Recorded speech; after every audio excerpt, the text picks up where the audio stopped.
ಯೋಚನೆ ಮಾಡಿ ನೋಡಿ, ಒಬ್ಬ ವ್ಯಕ್ತಿಯ ಸ್ವಾಭಿಮಾನಕ್ಕೆ ಪೆಟ್ಟು ಬಿದ್ರೆ ಏನಾಗ್ಬಹುದು? ಹೆಚ್ಚೆಂದ್ರೆ ಒಂದು ಜಗಳ ಆಗ್ಬೋದು, ಅಲ್ವಾ? ಇಲ್ಲಾಂದ್ರೆ ಒಂದು ವೈರತ್ವ ಶುರುವಾಗ್ಬೋದು. ಆದ್ರೆ ಒಬ್ಬನಿಗೆ ಆದ ಒಂದೇ ಒಂದು ಅವಮಾನ ಒಂದು ಇಡೀ ಸಾಮ್ರಾಜ್ಯ ಹುಟ್ಟೋಕ್ಕೆ ಕಾರಣವಾಯ್ತು ಅಂದ್ರೆ ನಂಬ್ತೀರಾ? ಹೌದು, ಇದು ಕನ್ನಡದ ಮೊದಲ ಅರಸ, ಕದಂಬ ವಂಶದ ಸ್ಥಾಪಕ ಮಯೂರವರ್ಮನ ರೋಚಕ ಕಥೆ. ಒಂದು ಅವಮಾನದಿಂದ ಒಂದು ಸಾಮ್ರಾಜ್ಯನ ಕೇಳೋಕೆ ಸ್ವಲ್ಪ ಅಸಾಧ್ಯ ಅನ್ಸುತ್ತೆ ಅಲ್ವಾ? ಆದ್ರೆ ಇತಿಹಾಸದಲ್ಲಿ ಹಿಂಗೇ ಆಗತ್ತೆ ನೋಡಿ. ಒಂದೇ ಒಂದು ಸಣ್ಣ ಕಿಡಿ ಇಡೀ ಕಾಡನ್ನೇ ಸುಟ್ಟ ಹಾಕತ್ತಲ್ಲ, ಹಾಗೇನೆ ಒಬ್ಬ ವ್ಯಕ್ತಿಯಲ್ಲಿ ಹೊತ್ಕೊಂಡ ಸ್ವಾಭಿಮಾನದ ಕಿಡಿ ಆ ಇಡೀ ನಾಡಿನ ಹಣೆಬರಹವನ್ನೇ ಬದಲಾಯಿಸ್ಬಿಡತ್ತೆ. ಮಯೂರವರ್ಮನ ಕಥೆಗಿಂತ ಇದಕ್ಕೆ ಒಳ್ಳೆ ಉದಾಹರಣೆ ಬೇಕಾಗಿಲ್ಲ. ಸೊ ಇದು ಒಬ್ಬ ಬ್ರಿಲಿಯಂಟ್ ಸ್ಟೂಡೆಂಟ್ ಎದುರಿಸಿದ ಅವಮಾನದ ಕಥೆ.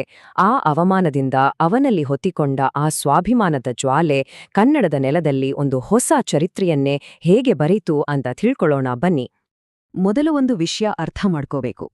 ಕದಂಬರು ಬರೋಕೆ ಮುಂಚೆ ಕರ್ನಾಟಕದ ನೆಲವನ್ನ ಆಳುತ್ತಿದ್ದೋರ್ಯಾರೋ? ಅವರೆಲ್ಲ ಹೊರಗಿನವರು. ಅಂದ್ರೆ ಮೌರ್ಯರು, ಶಾತವಾಹನರು, ಪಲ್ಲವರು, ಇವರ ರಾಜಧಾನಿಗಳೆಲ್ಲ ಕರ್ನಾಟಕದಿಂದ ಹೊರಗಿತ್ತಿದ್ದು. ಸೊ ಈ ಪರಕೀಯ ಆಡಳಿತದಿಂದ ನಮ್ಮ ಜನರಿಗೆ ಎಲ್ಲೋ ಒಂದ್ ಕಡೆ ಬೇಸರ ಇದ್ದೇ ಇತ್ತು.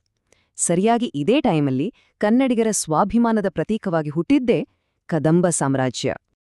ಹಾಗಾದ್ರೆ ಇಂಥ ಒಂದು ದೊಡ್ಡ ಐತಿಹಾಸಿಕ ಬದಲಾವಣೆ ತಂದ ಮಯೂರವರ್ಮ ಆತ ಯಾರು? ಆತನ ಬ್ಯಾಕ್ಗ್ರೌಂಡ್ ಏನು? ರಾಜ ಆಗೋಕೆ ಮುಂಚೆ ಹೇಗಿದ್ದ? ಬನ್ನಿ ಅವನ ಆರಂಭದ ದಿನಗಳ ಬಗ್ಗೆ ಸ್ವಲ್ಪ ನೋಡೋಣ. ಈ ಎಲ್ಲಾ ಮಾಹಿತಿಗೆ ತಾಳಗುಂದದ ಶಾಸನವೇ ನಮಗೆ ಆಧಾರ. ಅದರ ಪ್ರಕಾರ ಮಯೂರ ಶರ್ಮ ಅಂದ್ರೆ ಇವತ್ತಿನ ಶಿವಮೊಗ್ಗ ಜಿಲ್ಲೆಯ ತಾಳಗುಂದದ ಒಬ್ಬ ಹುಡುಗ. ತುಂಬಾನೇ ಬುದ್ಧಿವಂತ, ಒಬ್ಬ ಬ್ರಾಹ್ಮಣ ಯುವಕ. ಅವನ ಅಜ್ಜನೇ ಅವನ ಗುರು ವೀರಶರ್ಮ ಅಂತ. ಅವರ ಹತ್ತಿರ ವೇದಗಳನ್ನ ಕಲಿತಿದ್ದ, ಜ್ಞಾನಕ್ಕೋಸ್ಕರ ಏನನ್ನಾದ್ರೂ ಮಾಡೋಕೆ ರೆಡಿ ಇದ್ದಂಥ ಒಬ್ಬ ಮೇಧಾವಿ. ಇನ್ನೂ ಜಾಸ್ತಿ ಕಲಿಬೇಕು ಅನ್ನೋ ಆಸೆಯಿಂದ ಮಯೂರ ಶರ್ಮ ತನ್ನ ಗುರುವಿನ ಜೊತೆ ಪಲ್ಲವರ ರಾಜಧಾನಿ ಕಂಚಿಗೆ ಹೋಗ್ತಾನೆ. ಕಂಚಿ ಅಂದ್ರೆ ಸುಮ್ನೆ ಅಲ್ಲ, ಅದು ಆ ಕಾಲದ ದೊಡ್ಡ ಎಜುಕೇಷನ್ ಹಬ್. ಅದನ್ನ ಘಟಿಕಾ ಸ್ಥಾನ ಅಂತಾನೆ ಕರೀತಿದ್ರು. ಆದ್ರೆ ಪಾಪ, ಆ ಜ್ಞಾನದ ಕೇಂದ್ರವೇ ತನ್ನ ಜೀವನವನ್ನೇ ಬದಲಾಯಿಸೋ ಒಂದು ಅಗ್ನಿಕುಂಡ ಆಗುತ್ತೆ ಅಂತ ಅವನಿಗೆ ಕನ್ಸಲ್ಲೂ ಗೊತ್ತಿರ್ಲಿಲ್ಲ. ಇಲ್ಲಿಂದಲೇ ನೋಡಿ ಕಥೆಗೆ ಒಂದು ದೊಡ್ಡ ಟ್ವಿಸ್ಟ್ ಸಿಗೋದು. ಶಾಂತವಾಗಿ ವೇದ ಕಲಿಯೋಕೆ ಅಂತ ಹೋದ ಹುಡುಗನ ಜೀವನದಲ್ಲಿ ಅವನ ಭವಿಷ್ಯ ಮಾತ್ರ ಅಲ್ಲ, ಇಡೀ ಕನ್ನಡ ನಾಡಿನ ಭವಿಷ್ಯವನ್ನೇ ಬದಲಾಯಿಸೋ ಒಂದು ಇನ್ಸಿಡೆಂಟ್ ನಡೆಯುತ್ತೆ. ಕಂಚಿಯಲ್ಲಿ ಏನಾಯ್ತು ಅಂದ್ರೆ, ಒಬ್ಬ ಪಲ್ಲವ ಕುದುರೆ ಸೈನಿಕ ಮಯೂರ ಶರ್ಮನಿಗೆ ಎಲ್ಲರ ಮುಂದೆ ತುಂಬಾನೇ ಅವಮಾನ ಮಾಡ್ತಾನೆ. ಅಂದ್ರೆ ಜ್ಞಾನ ಅರಸಿ ಬಂದವನಿಗೆ ಸಿಕ್ಕಿದ್ದು ಅಪಮಾನ. ಆ ಕ್ಷಣ ಅವನೊಳಗಿದ್ದ ಸ್ವಾಭಿಮಾನಿ ಎದ್ದು ನಿಲ್ತಾನೆ. ಆ ಅವಮಾನದ ಬೆಂಕಿಯಲ್ಲೇ ಸಾಕು ಈ ಓದು ಅಂತ ತನ್ನ ಓದನ್ನ ಅಲ್ಲೇ ಬಿಟ್ಟು ಇದಕ್ಕೆ ಸರಿಯಾದ ಪಾಠ ಕಲಿಸ್ತೀನಿ ಅಂತ ಅಲ್ಲೇ ಶಪಥ ಮಾಡ್ತಾನೆ. ಆ ಒಂದೇ ಒಂದು ಕ್ಷಣ ಒಬ್ಬ ಶಾಂತವಾಗಿದ್ದ ವಿದ್ಯಾರ್ಥಿಯನ್ನ ರಣರಂಗದ ಯೋಧನನಾಗಿ ಬದಲಾಯಿಸ್ಬಿಡ್ತು. ಅವನ ಲೈಫ್ನ ದಾರಿನೇ ಚೇಂಜ್ ಆಗೋಯ್ತು. ಪುಸ್ತಕ ಹಿಡೀತಿದ್ದ ಕೈ ಈಗ ಖಡ್ಗ ಹಿಡಿಯೋಕೆ ರೆಡಿಯಾಯ್ತು. ಇಲ್ಲಿರೋ ಚಿತ್ರಣವನ್ನ ನೋಡಿ, ಎಷ್ಟು ಪವರ್ಫುಲ್ ಆಗಿದೆ ಅಲ್ವಾ? ಒಂದ್ ಕಡೆ ಯಜ್ಞ ಮಾಡೋಕೆ ಕುಶಹುಲ್ಲು, ತುಪ್ಪ, ಸೌಟು ಹಿಡಿತಿದ್ದ ಕೈ, ಇನ್ನೊಂದ್ ಕಡೆ ಇಡೀ ಭೂಮಿಯನ್ನೇ ಗೆಲ್ಬೇಕು ಅನ್ನೋ ಹಸಿವಿನಿಂದ ಹೊಳೆಯೋ ಖಡ್ಗ ಹಿಡಿದಿರೋ ಅದೇ ಕೈ. ಅವನ ಜೀವನದಲ್ಲಿ ಆದ ಕ್ರಾಂತಿಕಾರಿ ಬದಲಾವಣೆಗೆ ಇದಕ್ಕಿಂತ ದೊಡ್ಡ ಸಿಂಬಲ್ ಬೇಕಾಗಿಲ್ಲ. ತಾಳುಗುಂದದ ಶಾಸನ ಇದನ್ನ ಎಷ್ಟು ಸುಂದರವಾಗಿ ಹೇಳುತ್ತೆ ಅಂದ್ರೆ, ಕುಶಹುಲ್ಲು, ಸೌದೆ, ಕಲ್ಲು, ಸೌಟು, ಕರಗಿದ ಬೆಣ್ಣೆ, ಯಜ್ಞದ ಪಾತ್ರೆ ಇವನ್ನೆಲ್ಲ ಹಿಡಿದು ಪಳಗಿದ್ದ ಕೈ ಇವತ್ತು ಭೂಮಿಯನ್ನೇ ಗೆಲ್ಬೇಕು ಅಂತ ಉರಿಯೋ ಖಡ್ಗವನ್ನ ಹಿಡಿದಿದೆ ಅಂತ. ವಾವ್, ಎಂಥ ಅದ್ಭುತವಾದ ಸಾಲ್ಗಳು ಅಲ್ವಾ? ಸೊ ಇಲ್ಲಿಂದ ಶುರುವಾಗುತ್ತೆ ಅಸ್ಲಿ ಆಟ. ಓದಿನ ದಾರಿ ಬಿಟ್ಟು ಯುದ್ಧದ ದಾರಿಗೆ ಬಂದ ಮಯೂರ ಶರ್ಮ ಝೀರೋದಿಂದ ಒಂದು ಸಾಮ್ರಾಜ್ಯವನ್ನ ಹೇಗೆ ಕಟ್ಟಿದ? ಅವನ ನೆಕ್ಸ್ಟ್ ಸ್ಟೆಪ್ಸ್ ಏನಿತ್ತು ನೋಡೋಣ ಬನ್ನಿ. ಅವನು ಸಡನ್ನಾಗಿ ಯುದ್ಧಕ್ಕೆ ಇಳಿದ್ಬಿಡ್ಲಿಲ್ಲ.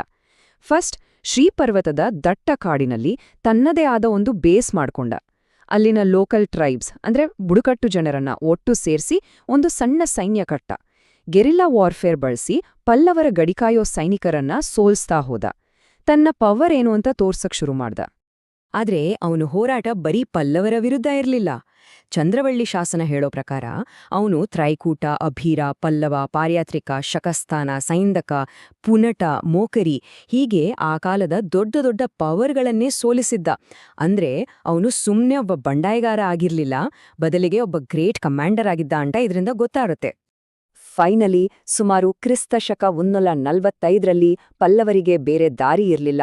ಅವರೇ ಮಯೂರವರ್ಮನ ಶಕ್ತಿಯನ್ನ ಒಪ್ಪಿಕೊಂಡು ಅವನಿಗೆ ರಾಜನ ಮಾನ್ಯತೆ ಕೊಡ್ತಾರೆ. ಹೀಗೆ ಕನ್ನಡದ ನೆಲದಲ್ಲಿ ಮೊದಲ ಸ್ವತಂತ್ರ ಸಾಮ್ರಾಜ್ಯ ಕದಂಬ ಸಾಮ್ರಾಜ್ಯ ಹುಟ್ಕೊಳ್ಳುತ್ತೆ.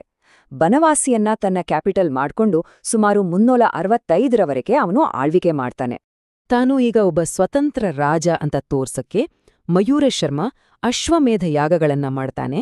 ಅಷ್ಟೇ ಅಲ್ಲ, ತನ್ನ ಹುಟ್ಟೂರಾದ ತಾಳಗುಂದದ ಬ್ರಾಹ್ಮಣರಿಗೆ 144 ಹಳ್ಳಿಗಳನ್ನೇ ದಾನವಾಗಿ ಕೊಡ್ತಾನೆ.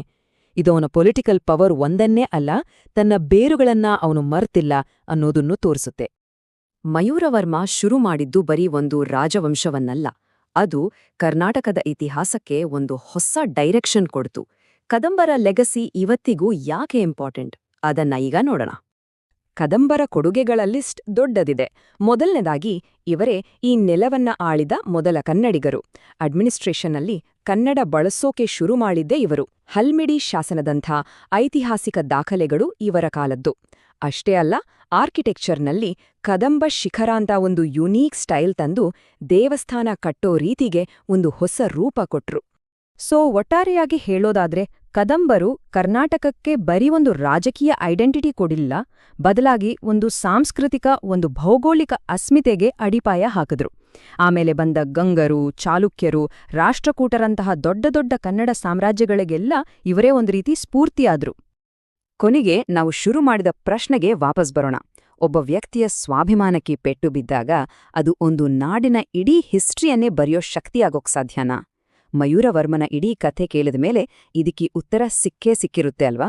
ನೀವೇ ಯೋಚನೆ ಮಾಡಿ ನೋಡಿ.